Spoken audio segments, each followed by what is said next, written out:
أعوذ بالله من الشيطان الرجيم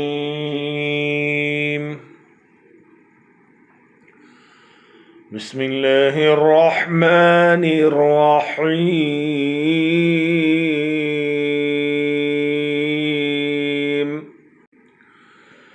يا أيها الذين آمنوا اتقوا الله وذروا ما بقي من الربا إن كنتم مؤمنين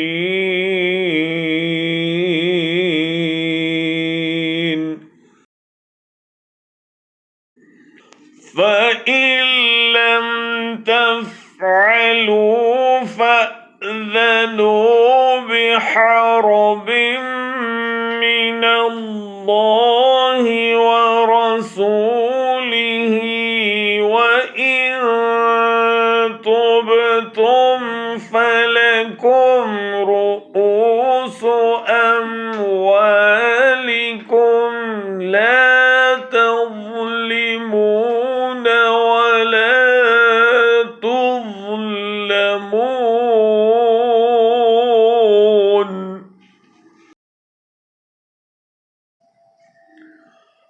وإن كان ذو عسرة فنظرة إلى ميسرة وأن تصدقوا خير لكم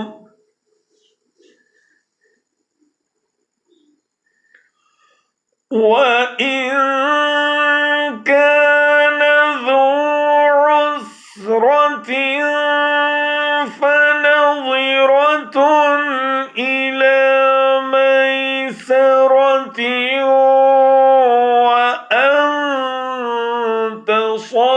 تصدقوا خيرا لكم إن كنتم تعلمون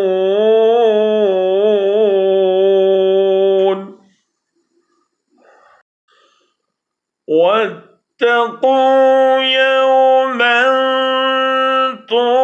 ترجعون فيه إلى الله ثم توفى كل نفس ما كسبت وهم لا يظلمون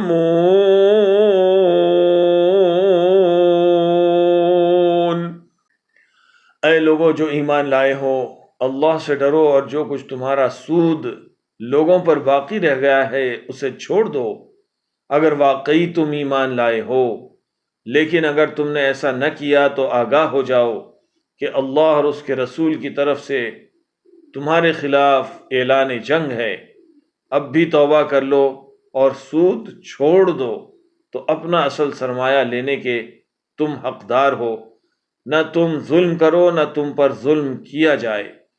तुम्हारा कर्जदार तंगदस्त हो तो हाथ खुलने तक उसे मोहलत दो और जो सदका कर दो तो ये तुम्हारे लिए ज़्यादा बेहतर है अगर तुम समझो। उस दिन की रुसवाई और मुसीबत से बचो जबकि तुम अल्लाह की तरफ वापस होगे। वहाँ हर शख्स को उसकी कमाई हुई नेकी या बदी का पूरा पूरा बदला मिल जाएगा और किसी पर जुल्म न होगा।